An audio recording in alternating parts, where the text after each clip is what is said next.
Yo, what's up mga kabutingting? Magandang umaga sa ating lahat mga kabutingting. Kahit maulan ang umaga, Wow maganda naman! pa rin. Yan, dito tayo ngayon sa Barangay San Roque mga kabutingting. Dito sa Sugod, Southern Leyte. At mayroon tayo ditong gawang washing machine. Yan yung may-ari, si Nanay. Ang pangalan nila, Nay? Nanay Virgie.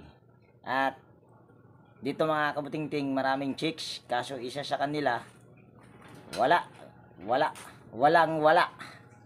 Mahirap talaga magiging pugi na pangit. So ayan na kabutingting, umpisa natin kagad para matapos kagad at makauwi ng maaga. Saksak na to. Sige po, Nay, sige po. Opo, sige po. So ayan mga kabutingting, ito yung washing machine na gagawin natin sa araw na ito. Ito ay ginawa ko na pero hindi ako ang nauuna. Ang ginawa ko naman dati ay timer. At medyo may kalakihan itong washing machine na ito mga kabutingting. Kung nakikita nyo, napakalaki. Ito ay 14.0 kilograms. Sa spin naman ay 9 kilograms. Yung 14 kilograms ay sa wash. At malaki nga naman talaga ang tab nito. Yan So ito daw ay ano nangyari ito, Nay? Hindi na mo andar. Hindi na ako na umandar mga kabutingting. Ayaw na umandar. So try natin. Ito yung unahin natin. Nakasaksak na po, Nay. Ayan, nakasaksak na daw. So pwede na nating ikutin yung wash timer. Oh. Ay, ayun. Gumagana mga kabutingting, kaso parang may pumitik. Parang may, pero gumagana siya, oh. Ayun, oh, kung naririnig nyo. Balik mo sunog. Tanggalin nyo na lang po, Nay. Yung saksakan po.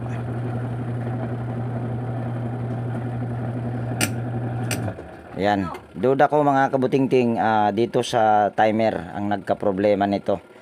So Ayaw na ko na diha kay. hindi, Nay, ano ko kasi to. Oh, sige. Sige, ganito na lang. Tanggalin na lang natin to. Wag na. Wag. Aka na nalamay tanggalon kay. Okay, sige po, ganyan na lang po. Hintay ko na lang magsaksak to. Wag nyo na lang po isaksak muna, Nay, ha, baka mangisay tayo. So ito mga kabutingting ay yung likod niya ay harap lang natin dito kasi medyo alanganin sa pwesto.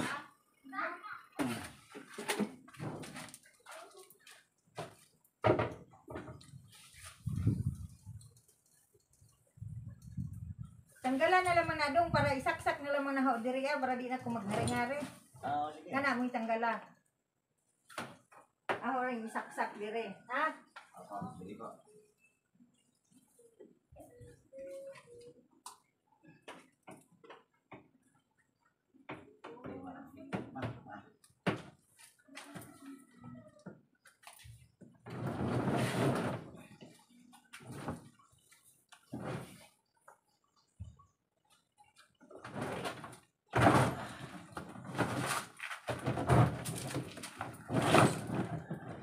Unsa man tong bite imong bana-bana?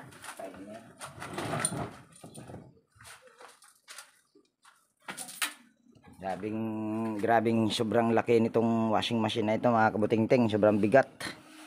Stand ko lang yung ano ko dito para makita nyo, tripod ko. So ayan mga kabutingting, una natin gawin ay tatanggalin muna natin yung tatlong tornilyo para makita natin kung tama ba ako na doon, parang doon sa timer yung lumalagatak.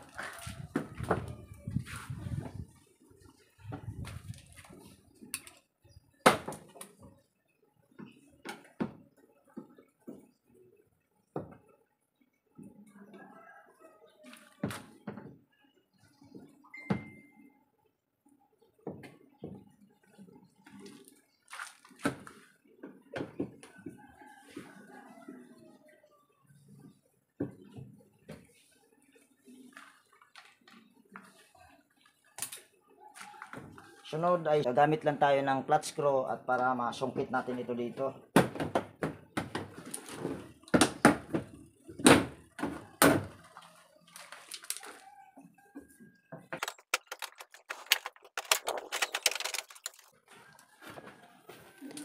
So ayan na mga kabutingting, ito na yung timer.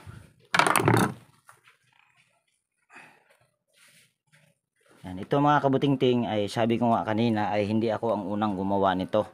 Ang napapansin ko kanina ay ito ang parang mayroon siyang ano siya, parang may nag-i-spark. So tingnan na lang natin, tanggalin muna natin yung timer.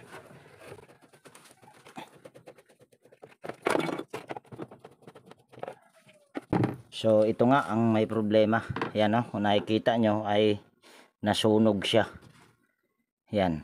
Pero ito ay medyo may katagalan na itong ginawa. At ito yung ginawa sa unang tumingin nito. Yan o. Kinabitan ito ng timer na sharp kung hindi ako nagkakamali. So ito yung ginawa. Bali binawasan ito kasi mahaba. Kasi ang kinabit niya dito na timer ay sharp. So ang sharp kasi ay hindi mo talaga pwedeng ikabit sa Panasonic. Mabuti pa yung Panasonic na timer, ikabit mo sa sharp, pwede pa yon. Gagawan mo ng paraan. So ito ay timer ang problema. Ito ay hindi nasakop sa aking warranty kasi ito nga ay medyo may katagalan na. Kung napapansin nyo ay iba ang common nito na Panasonic. So ito lang yung gagamitin natin. Wala bitaw ko ni jaman pa adyo adto kay way lami mga jud. So ito yung problema niya mga kabutingting. Nasunog yung timer. Ayan o. Pero kung kung ano naman siya ay yan, kung naririnig nyo ay gumagana pa. Ang nangyari nito sa timer na to ay yung connection niya sa ilalim ang nagka problema. Yung mga contact point. Kaya siya siguro ay nasunog. Ayan o. So kaya siya pawala-wala ang pag umaandar. So kasi okay pa naman sana, ang problema yung connection sa loob. So kailangan nating palitan dahil yan ay wala na. So ito yung pamalit natin. Medyo masilaw at nagpapainit muna ako ng hinang, at habang nagpapainit tayo ng hinang ay balatan muna natin ito. Baka isipin nyo mga kabutingting na baka ako ay nag-invento lang na hindi ako yung unang gumawa niyan. So ito yung pruweba, si nanay. Totoo na hindi? Totoo nga hindi ang ikaw ang una Oh, yan. gumawa. Ayan. Ito yung ginawa sa una. So ayaw ko na ipaliwanag. Hindi ko na nga pinabalik yun. Hindi niya na raw ipinabalik mga kabutingting kasi napakinabangan nyo naman po na yung unang gumawa po. Lang. Sandali lang daw mga kabutingting. Napakinabangan. Bago naman yung ikinabit na timer mga kabutingting, ang problema lang ay hindi talaga para dito. Hindi talaga kasukat. At hahanap lang ako dito ng panuklob, yung tube. Kasi hindi man ako gumagamit ng shrinkable tube. So ito na yung tube natin mga kabutingting, 3 piraso. So dyan na natin lagayan. Ngayon ay lagyan lang natin ng soldering lead yung 3 dulo ng wire na binalatan ko kanina. Actually mga kabutingting, dalawa to silang nag-message sa akin or tumawag. Kaso yung isa ay hindi pa nag-message sa akin, baka busy. Ang usapan kasi namin ay ngayong araw na ito, araw ng Miyerkules. At so ayan. Sunod, tong terminal naman ay lagyan din natin ng soldering lead. Yung sa baba, ayan yung sa reverse. At kung nakikita nyo, ay dalawa itong nandito sa taas. Ito yung nandito, ay ito yung kakabitan natin sa common. At itong isa naman, pwede nang wala yan dahil ito naman ay para sa buzzer. Ito naman yata ay walang buzzer. Itong sa bra na ito. So lagyan din natin ng soldering lead yan, yung terminal. Sunod ay sobrang init dito sa pwesto ko mga kabutingting. Pag ilagay ko kasi sa ubos na mabigat. Ako lang mag-isa. Sige lang nay. Hindi na. Matatapos na to na eh. So lagyan ko lang ng tube yan. Common ito ay kulay orange. Yan oh. Pero sa ibang washing machine na Panasonic ang brand ay kulay gray ang papunta dito sa taas kung hindi ako nagkakamali. Kulay, natabing pa.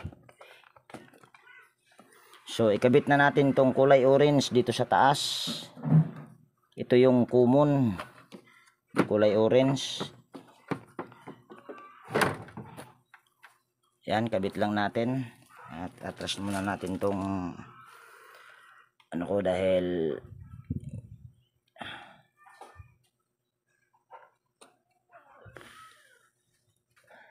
yan. Sunod naman itong kulay pula at saka yung asol ay kabit naman natin ito dito sa dalawang magkadikit sa baba. Ito yung sa reverse. Yan, dumikit na. Ito namang kulay asol dito sa kabila.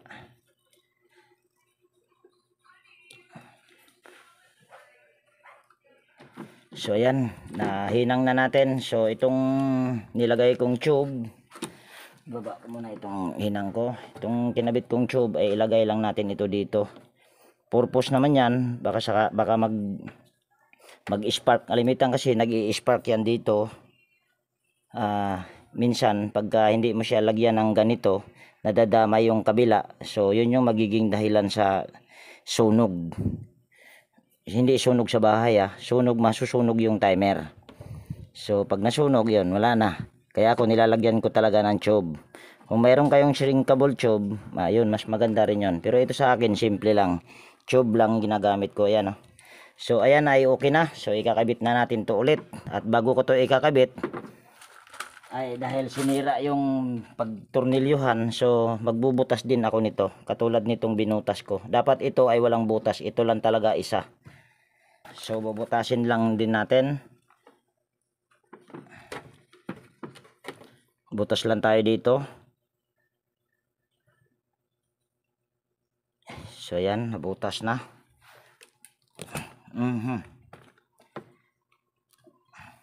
Sunod ay kakabit na natin ito syempre. Ito kasi hindi na sana yun, hindi na sana ako magbubutas dito, yan, ng hinang kung hindi lang ito sinira sa unang gumawa. So ngayon, akabit lang natin. Yan, ito yung tornilyo. So itornilyo lang natin. Tornilyo ko lang pala.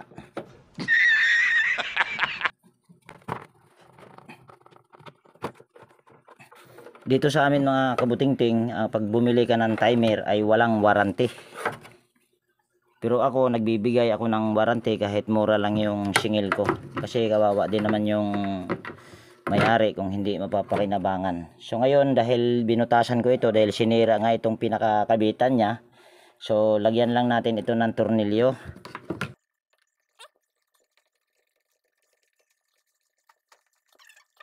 So ayan, na tornilyo na natin ito mga kabutingting, yung timer.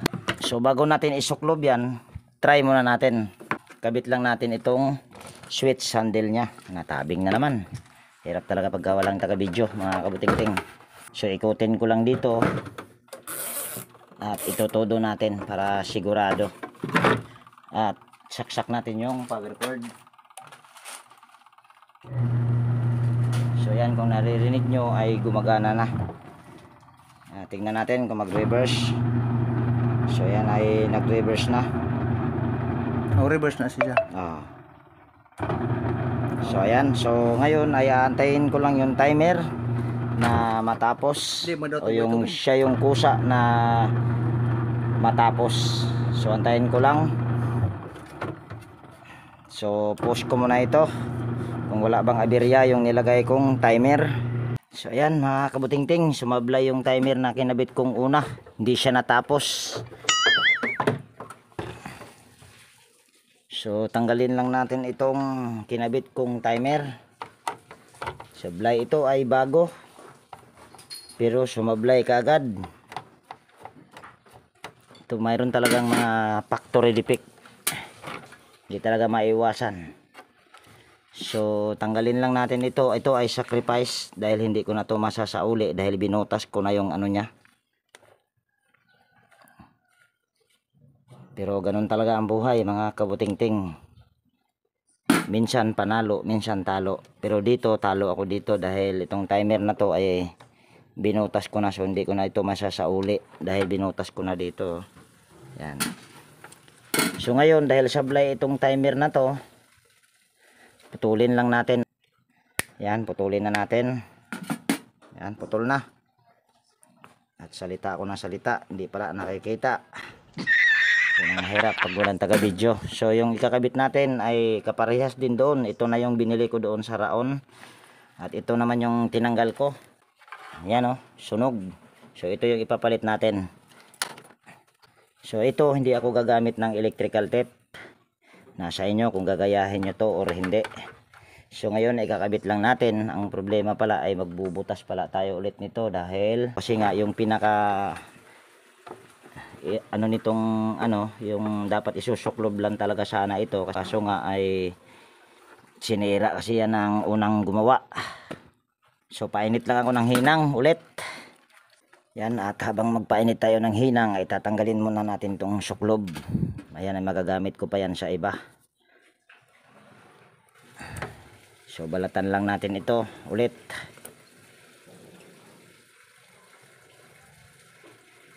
So, hirap pagka sumasablay mga kabutingting yung replacement na timer.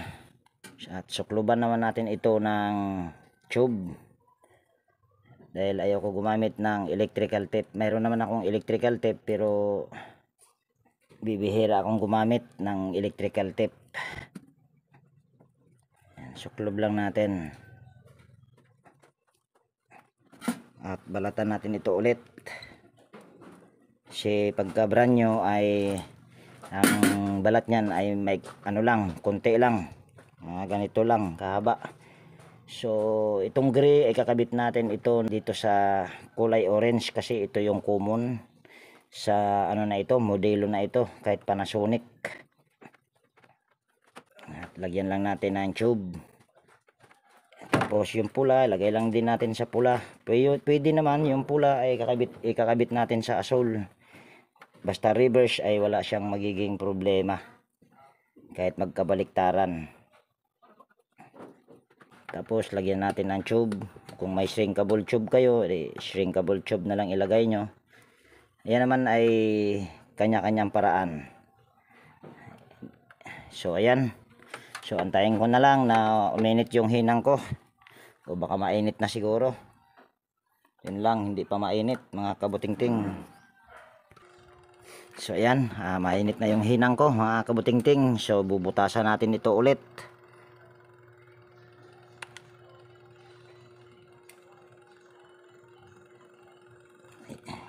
So ayan, may butas na. Sana hindi ito sumablay. So kabit lang natin. Tornilyo lang natin. Sunod tornilyo din natin ito. So ayan na. Ngayon mga kabutingting ay salpak na natin ito para may try natin. Sunod ikutin lang natin yung timer. Todo na lang natin para sigurado. Mamaya na natin ayusin itong wirings pagka okay yung timer na ikinabit ko. So tingnan natin dito kung okay na ba. So kung nakikita nyo ay nagre-reverse na at nahulog pa yung may bato. Yan, kung nakikita nyo ay gumagana at nagre-reverse na siya at kailangan muna natin antayin na siya yung kusa na matapos para walang sablay. Mahirap pag pabalik-balik. So pause ko muna ito. So ayan mga kabutingting, malapit na matapos kaya inon ko na yung camera at antayin na lang natin na siya yung kusa na matapos.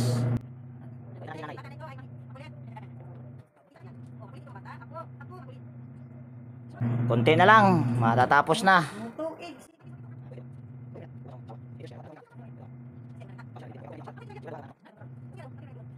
Tuloy na ba na? Tuloy na?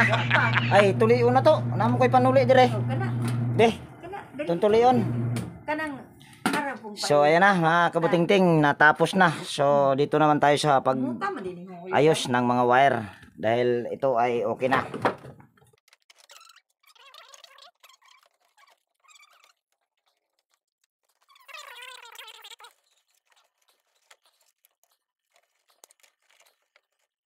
Medyo tumagal tayo dito mga kabutingting dahil yung una kasing timer na nilagay ko ay medyo sumablay. So putulin lang natin yan.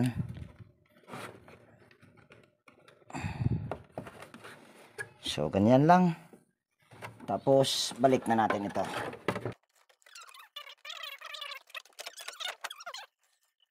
So ito ay on lang natin konti lang. Yan. Tapos tornilyo na natin. Nag-eskwela po ka ani do.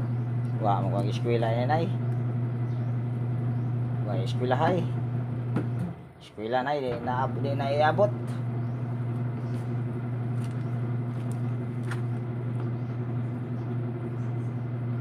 Ikaw kay kukihan ko mo. Itaw pong asawa nga talong. So ayan na, kabutingting. So siguro ay okay na yan. Dahil yung una kong ikot ay kusa siyang namatay. So siguro yan ay bago naman din yan. Kahit yung una kong kinabit, bago din yun. Kaso mayroon talagang mga factory defect minsan. Katulad nung automatic na kinabitan ko ng bagong timer doon sa Bilibiran, Binangunan. Sumablay din yun. Inayos ko lang dito yung pinaiksi ko lang dito yung ano ko mga kabutingting tripod kaya tumataas bumababa. Mahirap pagka walang cameraman.